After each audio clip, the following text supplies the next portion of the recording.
guys, welcome back to the channel, and today we are going to be doing some boring stuff. So we're going to be doing some maintenance on the car. She had some weird vibrations, so whenever it comes to having a vibration or squeaking noise as you only specifically press on the brake pedal, it most likely is that you have either a worn disc or you just have bad pads that are worn out. So we're gonna be doing that to her car. Today's work, it can be applied to all 2019 to 2024 or I think 25 also Nissan Versas. And as well, the braking system on these cars is shared with the Nissan Kicks. So for all 2019 to 2024 Nissan Kicks can be done the same braking system maintenance on the car. So yeah, it's a win-win for you guys. So I hope this video can help you on how to guide you to make your braking maintenance system on your car. So we're going to start by putting a jack on the car. Obviously, the jacking point on these cars is just like a very thin line. You'll see once I jack it up and show it to you guys. And from there on, you're going to be free to remove the rim on your car with the 4 lug nuts. So yeah, let's get to it. For the reference, when I told you guys about the jacking point, it would be this. So as you guys can see here, there is like a line, metal line underneath the car. That will be the perfect jacking point for your car to raise it with your jack. And as you can see, I don't know if it's not noticeable, but it goes from the front extremity of the car all the way to the back. So you will use the same idea of jacking point from the front of the car to the back of the car. Now, as our first step would be start removing the caliper so we can get access to the pads and then have the actual rotor free of the caliper holding on it so we can go and have access to the rotor and be able to remove the rotor as well.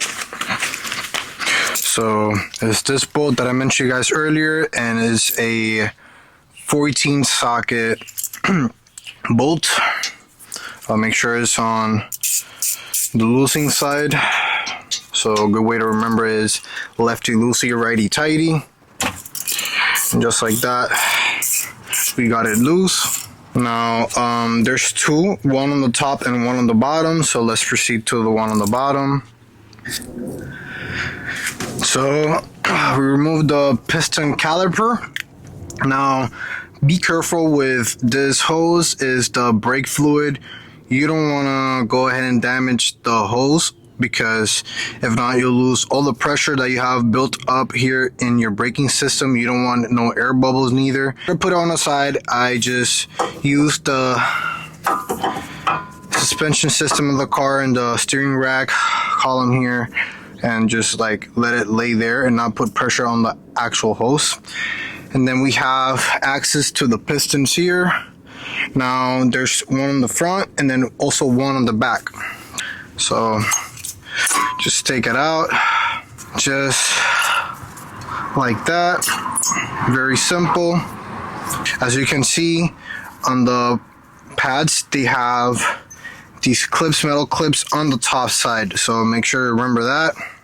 Pretty sure a lot of brake kits that you buy online, they bring their own metal clips, but you never know. If you were to end up going cheap, you know, they might not send you those kind of stuff. To get access now to the rotors, we're gonna have to remove these two. So let's get to that. So a cool trick that I like to use also to create more leverage so I can put more torque, like power, onto the actual wrench, is that my jack has a long tube that disconnects here with this bolt, and I put it with the wrench itself, so then I can create, like I said, like more torque onto the wrench itself, and basically it makes it like a breaker bar, you know.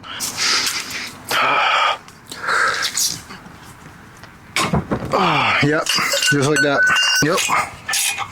Yeah, so just try that. If it doesn't work for you with the WD-40, these bolts tend to get, you know, kind of rusty, and just with time, you know, they just kind of tighten it up a little bit more. It's pretty rusty. Yeah, look at that. So looking at this now, I might just clean it out a bit because it just makes a living hell. In a future scenario, we're trying to remove these bolts again, so let me get to that. Okay, an honorable mention that I didn't say for the other side is for the bolts on the back, these ones that I'm showing right here that hold the pistons, calipers, bracket. I was having a hard time to loosen it up, besides putting WD-40 and using this as a leverage, is that you can use this compound, which is a valve grinding compound. The paste of this compound is kind of sandy, so what it can do for you is that as you put the socket in and you're pushing it to the side, you know that sometimes the angle of it kind of like makes you strip the bolt, right? Like you go like that, you turn, it slips, and then you kind of like start grinding onto the bolt itself until like you damage the bolt completely and you can not even take it out. The compound itself prevents that because since it's sandy, it makes it way more harder for you to slip on it and then strip the bolt. Just so you guys can see the setup, you go ahead, I use a wrench, and then I put the tube of the jack so I can create the leverage, put the compound on top of the bolt, and then to make it easier, put my hand here so I make sure that you don't twist the angle that you're putting the pressure onto the bolt, and then you'll see the tube of the jack all the way to the extended over here on the front part of the car, and I just press on top of it like this. You see that? That's simple. It's already loose now. So now I can go by hand, just like that. So now that we remove the bracket that holds the piston caliper out with the two bolts, one on top and the bottom, you can go ahead and proceed to removing the rotor. Now, some cars tend to be a little bit different on removing the rotor. Some have like a little bolt that holds on to the rotor itself, but this one didn't have, so it's way more simpler than some other cars. Now for doing the brakes on the car, we went with Power Stop. I got this kit on Amazon, so I'll go ahead and link you a description. I'll give you a link on the description so you can go ahead and be able to buy the same kit as me. I went with this company because they're more reputable, to be more reliable on the long-term use. And the good thing about this kit is that it brings all the hardware that you need for the braking system of the car, as the metal clips that I mentioned earlier that go on the piston bracket of the car. And the other benefit is that it brings this paste that goes and lubricate the bolts on the bracket of the piston, as well as the metal clips that go onto the brake pads. Now if you want to see the difference of the pads, here you can see, I would say there's a difference. There's a good difference, because if you look at the life of them, these are like 3/4 into the life of them. Here also in the middle you'll see a line. When you see this, it's completely normal. They started making brake pads like this because they tend to crack as with time, and this prevents further cracking of the actual brake pad. But besides this line that I see is a little bit crusty, I wouldn't say there's much difference. Now on the actual rotors, there are some quite differences of rustiness. So here's the new rotor. Now to do a comparison from the old one to the new one, you see the rustiness in between here. And now the disc, I don't want to say it's warped, but it does have its use. Like you can see that there's a significant life use that it had been done to the rotor itself, but let's hope for the best. Maybe it's more pronounced on the passenger side that's causing the big vibration.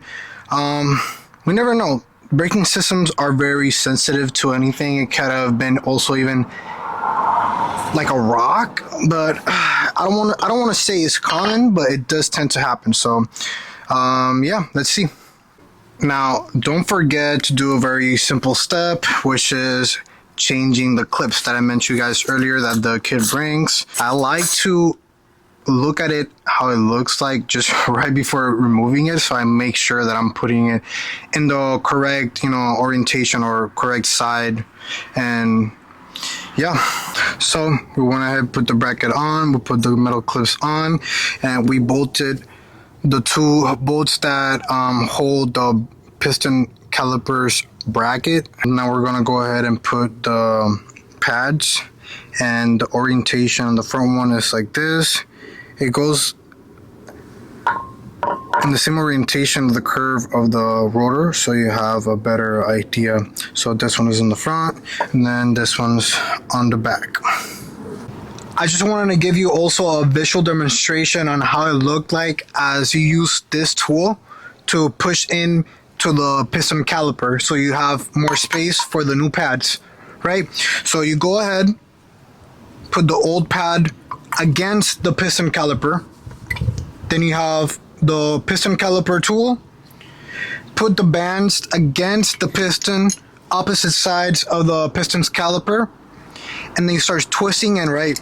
As you twist in to the right clockwise, the metal start getting close to the actual old pad, and as you go like that, it starts pushing in. So if you look at this, as I twist, you see how it starts going in? You see the metal is less pronounced every turn that I push in. Basically, by now at this point, all the piston caliper that was pronounced out is all pushed in and is all ready, so you can put it back onto the new pads and new rotors. So go ahead, put it back here, and you see it's gonna slide right in, basically all snug and fit. So guys, as the last step to finish your whole brake maintenance would be bolt back on the piston caliper of the car with these two bolts that go here on the top and on the bottom. And don't forget to lubricate with the lubricant that the brake kit came with, and use a torque wrench to 40 foot-pounds of torque for these, as well as the ones on the back. That's at least for what I could found online. So guys, we finished. Basically, we went ahead and put the wheel rim back on the car, and just FYI, the driver's side braking system of the car is exactly the same guide and step by step to the passenger side of the car. So just have confidence that you can just do the same exact steps that I showed you guys earlier for the driver's side to the passenger side, and you'll be done with the car. But yeah, that's it. I hope you guys enjoyed the video and it helped you on how to do brakes on your car. If you have any questions, shoot me a comment in the section below. If you enjoyed these type of videos, please leave a like, comment, and subscribe on the channel, because basically that's all I do. I just try to do yourself videos out there for people that, you know, are trying to do something on their car and don't know how to do it or don't have the confidence. So support the channel, because it'll help me tremendously on doing more videos for you guys. So peace out and take care.